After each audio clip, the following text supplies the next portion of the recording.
7.6 semi લંબાઈનો રેખાખંડ દોરી તેનું 5:8 ગુણોત્તરમાં વિભાજન કરો।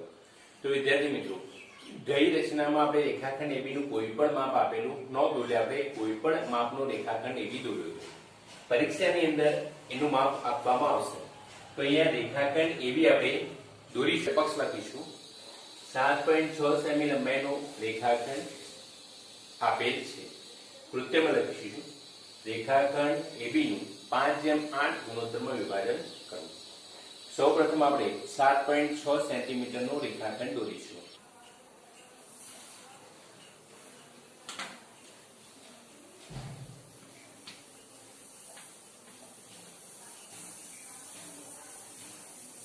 વિદ્યાર્થી મિત્રો, અહીં આપણે જોઈએ તો 7.6 સેન્ટીમીટર અહીંયા આટલું જ થાય છે, આટલું નાનું થાય। તમને બોર્ડ ઉપર દેખાય નહીં એટલા માટે મેં તમને બોર્ડ ઉપર દેખાય માટે 7.6 નું 5 ગણું માપ લઈ અને અહીંયા દોર્યું છે। તમારે તો તમારી નોટબુકની અંદર 7.6 સેન્ટીમીટર જ માપ લેવાનું છે। પરીક્ષાની અંદર પણ 7.6 સેન્ટીમીટર જ માપ લેવાનું છે। તમારે મારા જેમ મોટું માપ કરવાનું નથી। હવે તમને દેખાય એટલા માટે અહીંયા આપણે માપ અહીંયા મેં થોડો રેખાખંડ મોટો કરી દીધું છે। તો તમે સૌપ્રથમ 7.6 સેન્ટીમીટર લંબાઈનો રેખાખંડ તમારે દોરવાનો છે। તમારી નોટબુકમાં લગભગ આટલો થશે। હવે જે રીતે આપણે રચના કરીએ છીએ પ્રમાણે રેખાખંડ AB 7.6 યાદ રાખો કેટલાનો આપણે દોર્યો 7.6 સેમી લંબાઈનો આપણે રેખાખંડ દોરી દીધો છે। હવે એ રેખાખંડ ના એ બિંદુ આગળ આપણે લઘુકોણ બને એ પ્રમાણે કિરણ AX દોરીશું। યાદ રાખો વિદ્યાર્થી મિત્રો, અહીંયા લઘુકોણ બને એ પ્રમાણે કિરણ AX દોરીશું।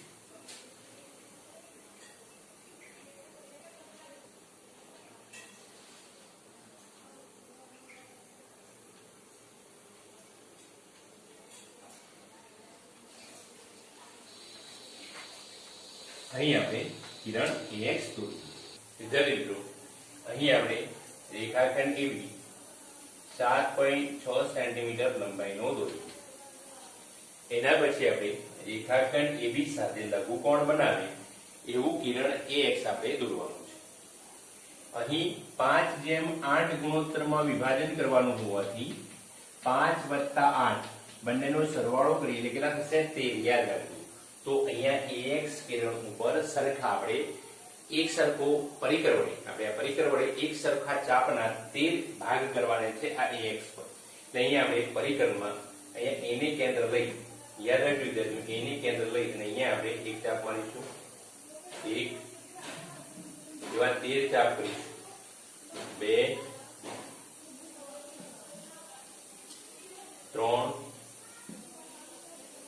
3 4 5 6 7 8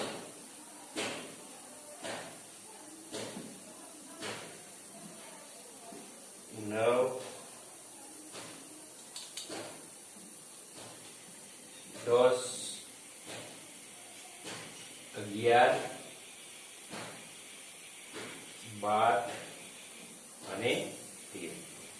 અહીંયા એ બિંદુ છે જે આ જે પ્રથમ જે ભાગ જે છે ને આપણે A1 કહીશું, આ A બીજો જે છે A2, A3, A4, A5, A6, A7, A8, A9, A10, A11 એટલે 11, અહીંયા A12, અહીંયા A આ પ્રમાણે આપણે લખીશું।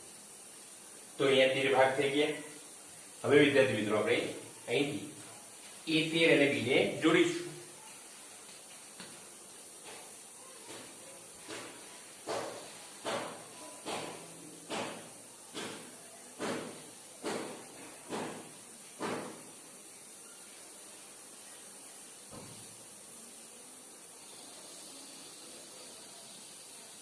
અહીંયા વિદ્યાર્થી મિત્રો આપણે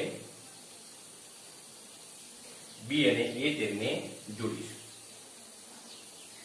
બી અને એ 13 જે છેલ્લો છે એ 13 એના સાથે આપણે જોડીશું. હવે વિદ્યાર્થી મિત્રો અહીંયા આપણે વાત કરીએ 5 જેમ 8 5 ભાગ્યા 8 અંશમાં કેટલા છે 5. તો અહીંયા a1 a2 a3 એમાં a5 અહીંયા 5 એટલે a5 જો છે ત્યો આગળ અહીંયા a5 આ જે a5 છે ત્યો આપણે આ જે ખૂણો છે b a13 અને a એટલે ટૂંકમાં આ જે ખૂણો છે એટલો ખૂણો અહીંયા રચવાનો છે.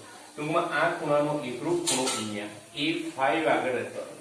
તો વિદ્યાર્થી મિત્રો સૌપ્રથમ શું કરીશું આપણે અહીંયા a13 ને આ અણીવાળો ભાગ યાદ રાખજો. a13 જે છે ત્યો અણીવાળો ભાગ આપણે મૂકીશું અને કોઈ પણ લંબાઈનું યાદ રાખજો અહીંયા કોઈ માપ લેવાનું નથી. આ પરિકરનું ફૂટપટ્ટી પર કોઈ પણ માપ લેવાનું નથી. સૌપ્રથમ અહીંયા આપણે a13 ને કેન્દ્ર લેવાનું છે અને અહીંયા ax કિરણ થી માંડી અને આ જે ભાગ જે છે આ બંને જે પહોળાઈ છે એ બંને રેખાખંડને ટચ થાય એ પ્રમાણે અહીંયા આપણે શું કરવાનું છે આ રીતે આપવાનું. એવું ને અહીંયા a5 બિંદુ આગળ આપણે શું કરીશું આ જે કિરણ ax છે ત્યાંથી શરૂ કરવાનું. જો અહીંથી ax ને છેદે તે રીતે શરૂ કરી અને આપણે a5 ની કેન્દ્ર લઈ અને એટલા ને એટલા માપ યાદ રાખજો. આ જેટલું માપ છે એટલું જ માપ અહીંથી લઈ a5 થી લઈને આપણે અહીંયા ચાપ મારવાનો છે. આપણે નવમા ધોરણમાં રચના શીખ્યા છે એ પ્રમાણે યાદ રાખજો અહીંયા a13 આગળ જેટલો ભાગ જે છે એટલા માપનું અહીંથી આપણે આ ચાપ મારવાનું. હવે વિદ્યાર્થી મિત્રો શું કરવાનું છે અહીંયા જે આ રેખાખંડ છે આ ax કિરણની મેં વાત કરી તમને આ ax કિરણ તો અહીંયા જો આ ચાપ છેદે છે a અને અહીંયા b થી a13 ને જે જોડ્યો આપણે એ જો છેદે છે ચાપ આ બંને વચ્ચેનું માપ આપણે લેવાનું છે. જો અહીંયા આ બંને વચ્ચેનું માપ આપણે લઈએ.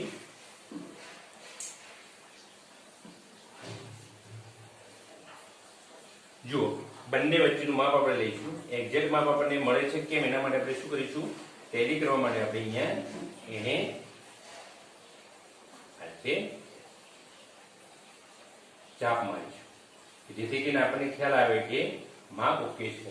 તો એ જ પ્રમાણે અહીંયા આપણે જે આ ax ને અહીંયા a5 જે ચાપ છેદ્યું એ જે ચાપ છેદ્યું છે ત્યાંથી આ જે માપ લીધું એ જ પ્રમાણે અહીંથી આને કેન્દ્ર બનાવી અને અહીંયા આપણે એ ચાપ રચી. તો વિદ્યાર્થી મિત્રો આ જેટલું માપ છે એટલું ને એટલું માપ અહીંથી આપણે લઈશું. બાકીનું વધારાનું આપણે પૂછી દઈશું. અહીંયા જો છેદ થયો a અને a5 આ જે a5 અને આ બંનેનો છેદ છે એ બંનેને આપણે જોડી દઈએ. જો અહીંયા આપણે જોડી દઈએ.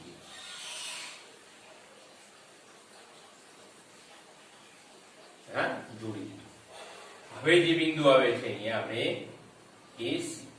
આપણે આને C બિંદુ અહીંયા ઉપર લખું છું C બિંદુ. તો AC જેમ CB એ કેટલો થશે 5:8. હવે આ બંને રેખાખંડની લંબાઈ માપવાની છે તો AC બરાબર અને CB બરાબર. વિદ્યાર્થી મિત્રો હવે આ બે રેખાખંડની લંબાઈ માપવાની છે. આપણે અહીંયા આ જે રેખાખંડ છે મેં જે તમે લીધો છે એના કરતા તમે 5 ગણો લીધો છે. હવે જો આ રેખાખંડની લંબાઈ હું માપું છું તો લગભગ મને 14.5 સેન્ટીમીટર મળે છે. તો એને હું 5 વડે ભાગીશ કારણ કે મેં 5 ગણો લીધું છે. તો 5 × 2 = 10 ત્યાં પોઈન્ટ આવશે 5 × 9 = 45. આ રેખાખંડની લંબાઈ કેટલી આવી 2.9. હવે વિદ્યાર્થી મિત્રો અહીંયા જોઈએ છે આપણે તો અહીંયા એવરેજલી આ મને મળે છે લગભગ જોઈએ 23 ને 23.6 એટલે 23.5 જેવો મળે છે. તો બીજો રેખાખંડ આપણને 23.5 મળે છે. મેં 5 ગણું લીધું એટલે 5 વડે ભાગીશું 5 × 20 3 35 ને પોઈન્ટ લઈશું 5 × 35. તો એ રેખાખંડની લંબાઈ આવશે 4.7. કેમ તમારે આથી ભાગવાનું નથી કારણ કે અહીંયા મેં રેખાખંડ 5 ગણો લીધો તો એટલા માટે આ માપ મને મળશે એ જે તમે રેખાખંડ લીધો એનાથી 5 ગણું થાય એટલા માટે મેં 5 વડે ભાગ્યા છે, તમારે ભાગવાનું નથી. તો આ પ્રમાણે વિદ્યાર્થી મિત્રો અહીંયા AC 2.9 અને CB 4.7 મળે.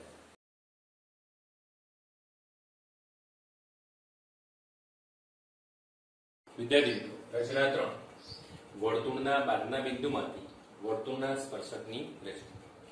અહીં આપણે ઉદાહરણ તરીકે અહીંયા સ્વાધ્યાય 11.2 દાખલા નંબર 1 6 સેમી ત્રિજ્યાવાળું વર્તુળ દોરો. તેના કેન્દ્રથી 10 સેમી દૂર આવેલા બિંદુમાંથી વર્તુળના સ્પર્શકની જોડીની રચના કરો અને તેમની લંબાઈ શોધો.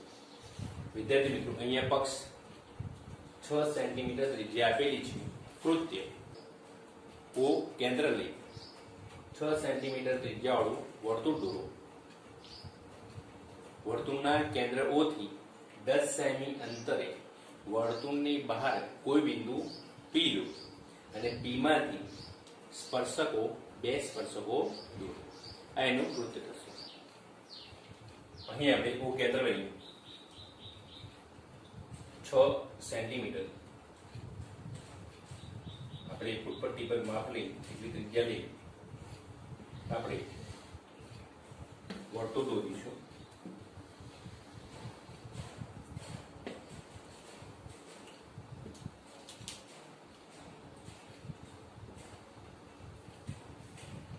આ પ્રમાણે વર્તુળ દોરીશું. તો હું અહીંયા OP 10 સેન્ટીમીટર લઈશ.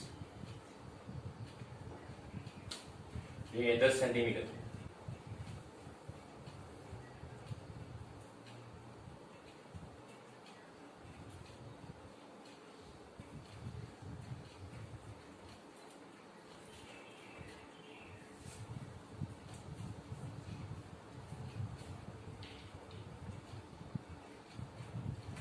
OP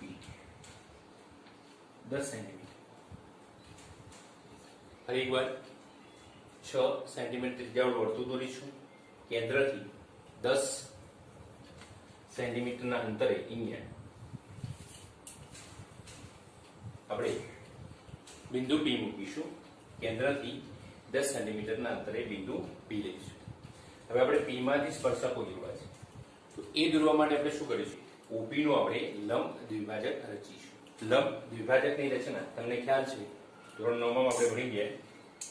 અહીંયા અડધાથી સહેજ વધારે આપણને ખ્યાલ છે કે અડધું થયું છે 10 સેન્ટીમીટર છે, તો અડધાથી સહેજ વધારે એટલે અહીંયા આપણે જોઈએ છીએ થોડું માપ વધારે લઈશું અને અહીંયા આપણે એક ચાપ ઉપરની તરફ મારીશું. આ રેખાખંડ OP નો આપણે લંબ દ્વિભાજક લેવો છે. તો આ જે રેખાખંડ OP છે એનું જે માપ છે એનાથી અડધાથી સહેજ વધારે આ રેખાખંડ OP ના માપથી અડધા સહેજ વધારે લઈ અહીંયા શરૂઆતમાં O ને કેન્દ્ર લઈ અને આપણે અહીંયા એક ચાપ ઉપર મારીશું. એ જ પ્રમાણે ચાપ નીચે શરૂઆતના ચાપ થોડા મોટા આપણે મારીશું. એ જ પ્રમાણે હવે કેન્દ્ર બદલીશું. માપ એના રાખવાનું છે. કેન્દ્ર બદલીશું. કેન્દ્ર અહીંયા P લઈશું. P ને કેન્દ્ર લઈ અને આપણે ચાપ મારીએ. એક ચાપ અહીંયા વાગશે ઉપરનો અને બીજો ચાપ જો આપણે લઈશું તે અહીં થશે.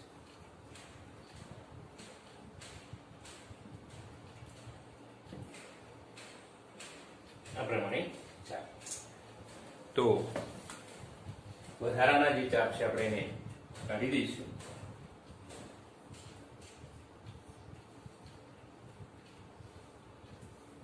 આ રેખાખંડ OP નો જે લંબ દ્વિભાજક છે એ લંબ દ્વિભાજકને આપણે જોડી દઈશું. ટપકા ટપકાથી આપણે જોડીશું. અહીંયા થોડું ઘટો ભાગ કરીશું અને થોડો લંબાવી દઈએ. આ જ પ્રમાણે ઉપરની તરફ અને અહીંયા જો છેદ બિંદુ છે ત્યાં નામ એમ આપીશું. OP નો અહીંયા લંબ દ્વિભાજક આપણે રચી દીધો છે. એમ અહીંયા બિંદુ થયું. ટૂંકમાં અહીંયા એમ એ રેખાખંડ OP નું મધ્ય બિંદુ થશે. હવે M ને કેન્દ્ર લઈ અને OM જેટલી ત્રિજ્યા યાદ રાખજો. કેન્દ્ર M અને ત્રિજ્યા કેટલી લઈશું? OM અથવા તો OP, સોરી અહીંયા PM. તમે OM અથવા તો PM જેટલી ત્રિજ્યા લઈને આપણે અહીંયા વર્તુળ રચીશું. અહીંથી યાદ રાખજો, અહીંયા M ને કેન્દ્ર લઈશું અને અહીંયા O બિંદુ આગળ થી આપણે OM જેટલી ત્રિજ્યા લઈશું, M ને કેન્દ્ર લઈશું, OM જેટલી ત્રિજ્યા લઈ ને આપણે આખું આ વર્તુળ આમ દોરી દઈશું.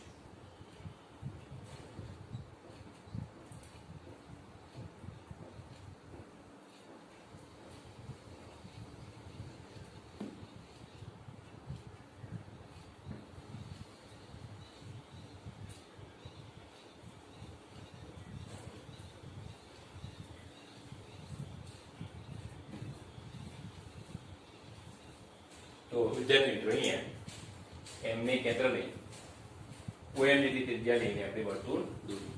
ખાસ ધ્યાન રહે, એ વર્તુળ અહીંયા O બિંદુ આગળ સ્પર્શવું જોઈએ અને P બિંદુ આગળ પણ સ્પર્શવું જોઈએ.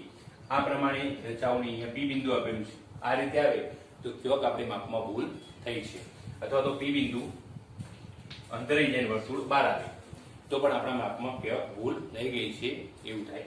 તો અહીંયા બંને બાજુ એક્ઝેક્ટ જો તમે રચના દોરી છે તો O અને P બંનેની આગળ સ્પર્શ છે એ જ પ્રમાણે આખું વર્તુળ રચાશે. હવે વિદ્યાર્થી મિત્રો, અહીંયા આ જે વર્તુળ આપણે દોર્યું, આપણે આ M કેન્દ્રિત અને OM ત્રિજ્યા જેટલું જે વર્તુળ દોર્યું, એ જે O કેન્દ્રિત વર્તુળ હતું એને જો છેદે છે એ બે છેદ બિંદુને જોઈએ. તો અહીંયા જો અહીંયા છેદે છે તો આપણે નામ આપીશું Q. બીજું આ બે વર્તુળ જે છેદે છે એને નામ આપીશું આપણે R. હવે P અને Q ને આપણે જોડી દઈએ. P અને Q ને આપણે જોડી દઈશું.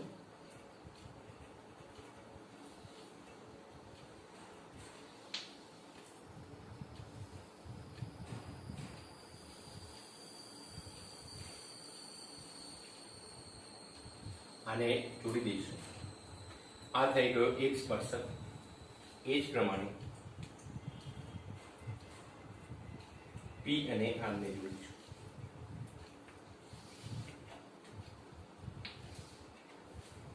તો બે સ્પર્શકો,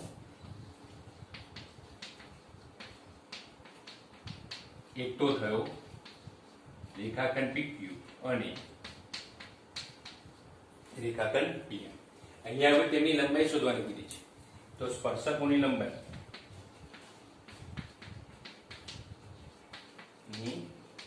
લંબાઈ આપણે લઈએ. આપણે PQ સ્પર્શક અને PR સ્પર્શકની લંબાઈ લઈશું, માપીશું. તો વિદ્યાર્થી મિત્રો, લંબાઈ કેવી રીતે માપવાની છે? અહીંથી આપણે Q બિંદુ આગળ આપણે આ શૂન્યનો માપ રાખીશું અને અહીંયા P બિંદુ આગળ આપણે લઈશું. યાદ રાખજો, અથવા તો અહીંયા શૂન્યનું માપ અહીંયા આપણે P આગળ રાખી અને અહીંથી કેટલા સુધી આ જે બે છેદે છે, યાદ રાખજો, આ બે વર્તુળ જે છેદતા હતા છેદ બિંદુ સુધીનું જે લંબાઈ છે સ્પર્શકની લંબાઈ કહેવાય. આ માપ આપણે લઈશું. આ સ્પર્શકની લંબાઈ 8 સેન્ટીમીટર.